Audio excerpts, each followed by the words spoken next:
اور وزیر اعظم پاکستان عمران خان اس وقت اینٹی نارکوٹکس فورس کے ہیڈ کوارٹرز میں خطاب کر رہے ہیں۔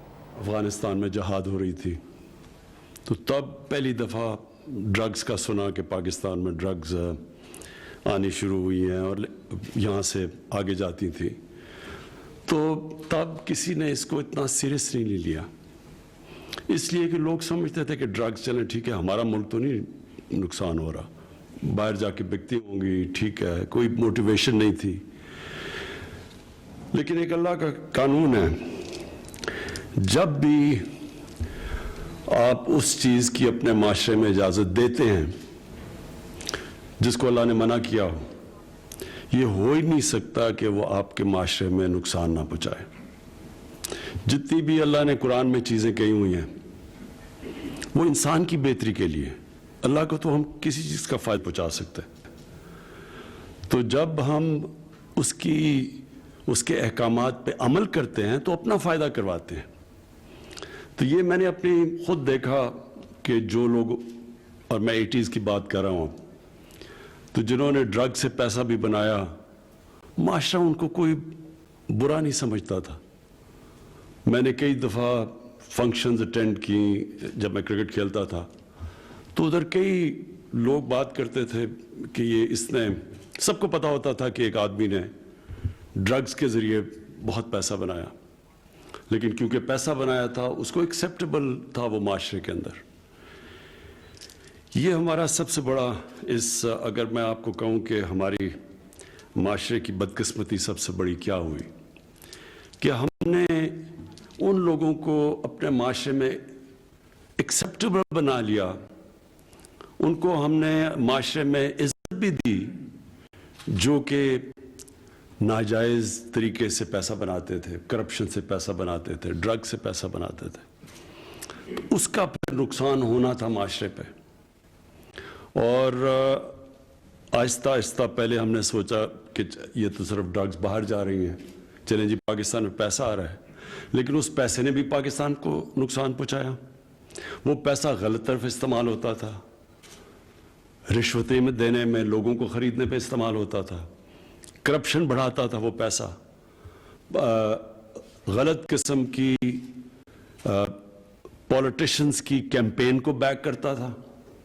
وہ کرپشن کے پیسے سے، ڈرگز کے پیسے سے کئی لوگ الیکشن بھی جیتے تھے، اور پھر وہ ان لوگوں کو پروٹیکشن بھی دیتے تھے۔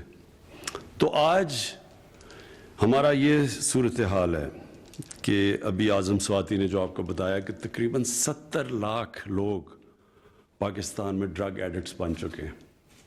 70 لاکھ لوگ، نیوزی لینڈ کی آبادی سے آدھی ہے 70 لاکھ سے، سنگاپور 70 لاکھ سے کم ہے، یعنی وہ ملکوں کی آبادی اتنی نہیں ہے جتنے ہمارے اس وقت ڈرگ ایڈکٹس ہو گئے۔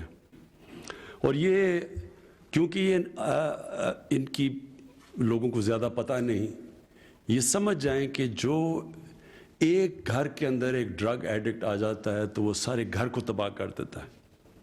کئی دفعہ آپ سنتے ہیں، بلکہ میں ابھی پڑھ رہا تھا کہ ایک آدمی نے اپنی بیوی اور بچوں کو نہر کے اندر پھینک دیا، تو آدمی سوچے کہ کیوں پھینکا ہوگا اس نے، تو کسی نے کہا جی وہ اس کو وہ بے روزگار تھا، لیکن بے روزگار تھا اگر ان کو پھینکنا تو خود بھی پھینک دیتا اپنے آپ کو۔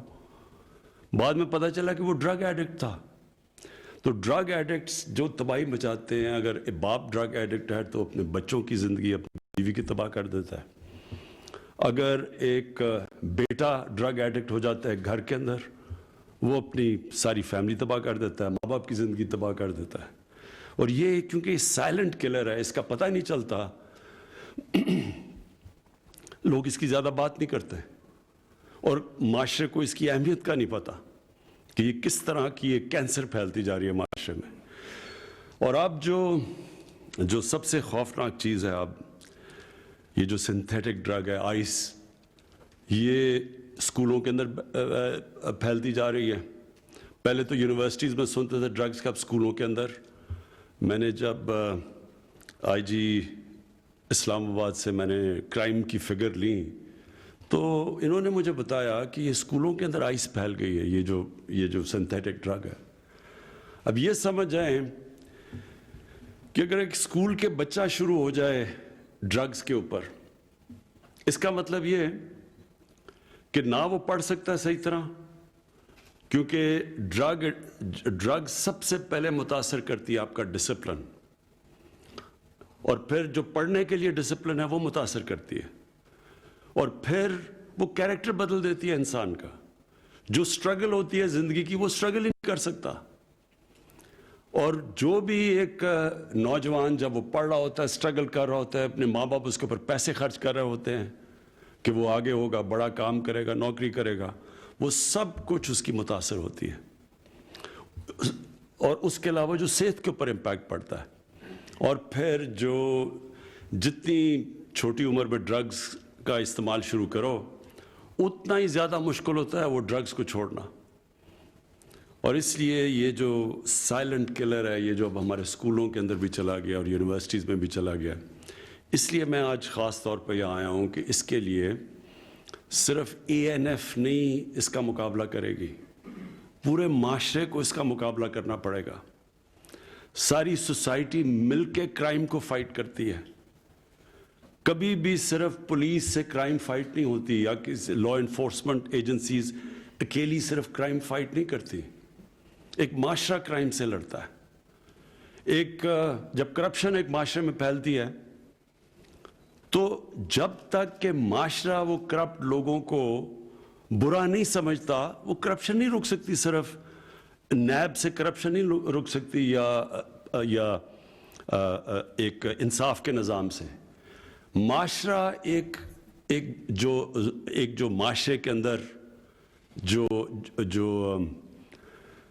बदी फैल रही होती है, जो करप्शन फैल रही होती है, जो ड्रग्स फैल रही होती है, वो माशरा मिल के उसको फाइट करता है। सिंगापुर के अंदर ली कुआन यू, जो उनके बहुत बड़े स्टेट्समैन थे सिंगापुर के, जिन्होंने सिंगापुर को ट्रांसफॉर्म किया, और हमारी ज़िंदगी में हमने देखा सिंगापुर बदलता हुआ। तो उसने सबसे पहले, वहाँ भी करप्शन थी, उसने सबसे पहले करप्शन को अटैक किया। लेकिन उसने करप्शन को ऐसे अटैक किया कि जब 15 साल के बाद, उसकी प्रीमियरशिप के बाद, एक उसका वजीर पकड़ा गया करप्शन में, और वो उसका बड़ा करीब था। जैसे वो पकड़ा गया, उसने सुसाइड कर ली, खुदकुशी कर ली, क्योंकि उसने समझा कि अब माशरे में मेरी जगह नहीं रही, अब मैं इस माशरे में नहीं रह सकता। तो ये जब एक माशरा जब किसी चीज़ को भी उसके खिलाफ खड़ा हो जाता है, वो सबसे बड़ा डिटरेंट होता है। और एक और भी मैं मिसाल देता हूँ। एक बर्नी मैडॉक्स था, मल्टी बिलियनर था अमेरिका के अंदर, सारे उसको स्टार्स उसके साथ पैसा इन्वेस्ट करते थे। तो वो जब उसकी करप्शन एंड में पकड़ी गई और वो बैंकरप्ट हुआ, तो उसके 2 बेटे ने, एक बेटे ने खुदकुशी की, दूसरे बेटा स्ट्रेस के अंदर बीमारियों में आके मर गया, बीवी ने उसको तलाक दे दी। यानी वो क्यों इसलिए किया कि उनकी फैमिली ने समझा कि हमारी ज़िंदगी अब ख़त्म हो गई है। मैं यही चाहता हूँ कि ड्रग्स से और ये जो करप्शन की कैंसर है, इससे पूरा माशरा लड़े। तो ये जो आपने आज आज़म स्वाति जो बात की, मैं अपनी ये जो काउंसिल बनाऊँगा, सारी मिनिस्ट्रीज़ को बुलवाऊँगा, इसके नीचे सारे मिनिस्ट्रीज़ को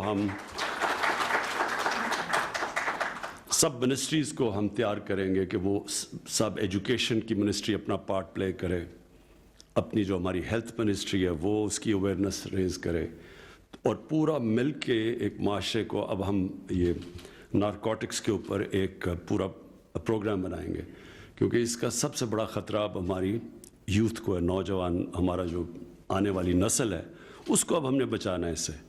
और ये जो आपने फिगर बताई है, जब आप कहते हैं कि 70 लाख एडिक्ट्स हैं पाकिस्तान में, इसका मतलब 70 लाख ख़ानदानों के ऊपर बहुत बुरा वक्त गुजर रहा है। सिर्फ नौजवान,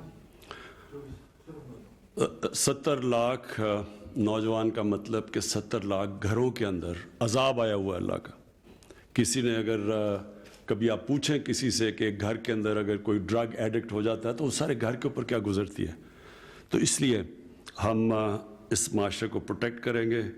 मैंने आपकी डिमांड सुन ली, आपने जो एक्स्ट्रा लोग चाहिए आपको इसके लिए, वो भी इंशाल्लाह उसके लिए अपनी वसाइल देखते हुए इंशाल्लाह उसके भी हम इंक्रीज़ करते रहेंगे आपकी स्ट्रेंथ। लेकिन सबसे इम्पॉर्टेंट चीज़ ये है कि सारी बाकी भी जो सपोर्टिंग मिनिस्ट्रीज़ हैं, जिन को भी अपना पार्ट प्ले करना है नारकोटिक्स के ख़िलाफ़ जंग लड़ने का, और ये जो ड्रग्स के अगेंस्ट जो मूवमेंट है ये पूरी तहरीक चलेगी इंशाल्लाह पाकिस्तान में।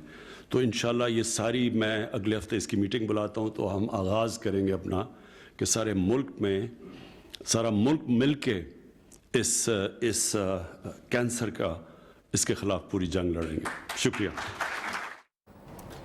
वज़ीर आज़म Pakistan Imran Khan anti narcotics force के हेड क्वार्टर्स में तकरीब से खिताब कर रहे थे।